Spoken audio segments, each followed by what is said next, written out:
हुकूमत करने वाले लोग ईमानदारी से अगर संविधान लागू नहीं करेंगे तो ये मेरा संविधान अच्छा काम नहीं कर पाएगा। आज भी इस देश के 75-76 साल बीत गया और संविधान ईमानदारी से देश में लागू नहीं हो पाया। अगर ये शंका बाबा साहब के मन में थी तो बाबा साहब के मन में ये भी शंका रही होगी कि मेरे ना रहने के बाद ये मेरा बनाया हुआ संविधान बदल न दिया जाए। इसलिए बाबा साहब ने उस संविधान को इतना मजबूती से बना के गए हैं कि उसको बदला नहीं जा सकता। उसकी आर्टिकल को बदल करके, संशोधन करके तो किसी का फायदा किसी का नुकसान किया जा सकता है। इस काम को कांग्रेस, भाजपा, समाजवादी सभी लोगों ने किया। 22 में एक साजिश हुई कि हम पुरानी पेंशन बहाल करेंगे। तमाम हमारे कर्मचारी लोग सोचे सपा को ले आओ, पुरानी पेंशन बहाल हो जाएगी। और 24 में इन्होंने क्या कहा, भाजपा के कुछ सांसदों ने कहा कि 400 पार ले आओ, हम संविधान बदल देंगे।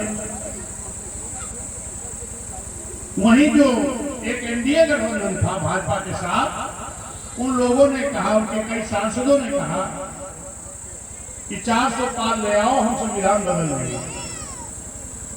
जबकि बाबा साहब ने क्या कहा था, इतना मजबूत बना के संविधान गए हैं, इतनी आसानी से बदला नहीं जा सकता। उसकी आर्टिकल को बदल कर नुकसान किया जा सकता है।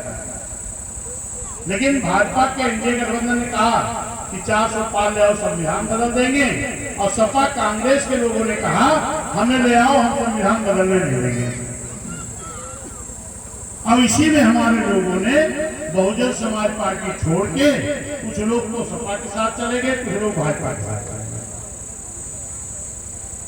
लेकिन हम ये बाबा साहब को समझ नहीं पाए।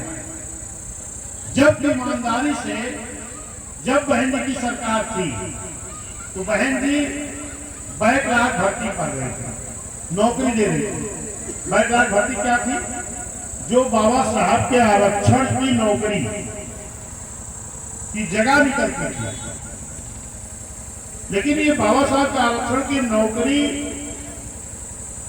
आरक्षण वालों को ना मिले, इसके लिए जो गलत मानसिकता के अधिकारी रहते थे, वो कहते थे इस पद के उपयुक्त कैंडिडेट ना मिलने के नाते भर्ती निरस्त की जाती है। निरस्त कर दी गई। निरस्त कर करके लाखों नौकरी हमारी रोक लगा दी गई।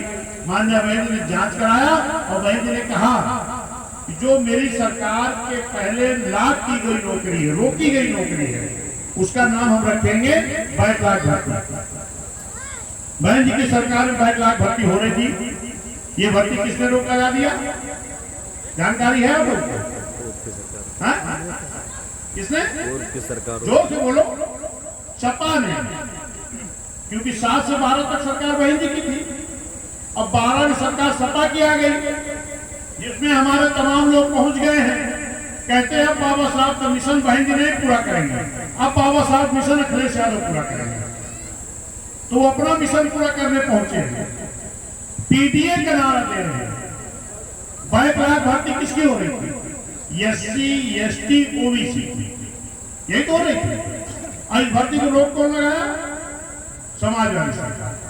समाजवादी मुख्यमंत्री कौन थे, आप लोग जोर से बोलो, डरा नहीं शादी से। एक ओबीसी मुख्यमंत्री ने, भर्ती किसकी हो रही, एससी, एसटी, ओबीसी की, और रोक कौन लगा रहा, एक ओबीसी मुख्यमंत्री। और बी टीम किसको कह रहे हैं, बसपा। फिर बहन जी ने कहा था तमाम हमारे एससी, एसटी ठेकेदार ठेकेदारी करना चाहते हैं लेकिन ले नहीं पाते। मैंने ठेकेदारी में आरक्षण दे दिया। यह आरक्षण किसने खत्म किया, समाजवादी। अगर एससी, एसटी से इतनी दुश्मनी थी तो माननीय अखिलेश यादव भैया हमारे पिछड़े समाज के पिछड़े को भी दे देते, लेकिन पिछड़ों को नहीं दिए। एससी, एसटी ठेकेदारी छीन ली। बहन जी ने अपनी सरकार में तमाम अधिकारियों का प्रमोट किया था। तहसीलदार से एसडीएम, डीवाईएसपी से एसपी, इनको डिमोशन करके फिर उसी तहसील उसी जिले में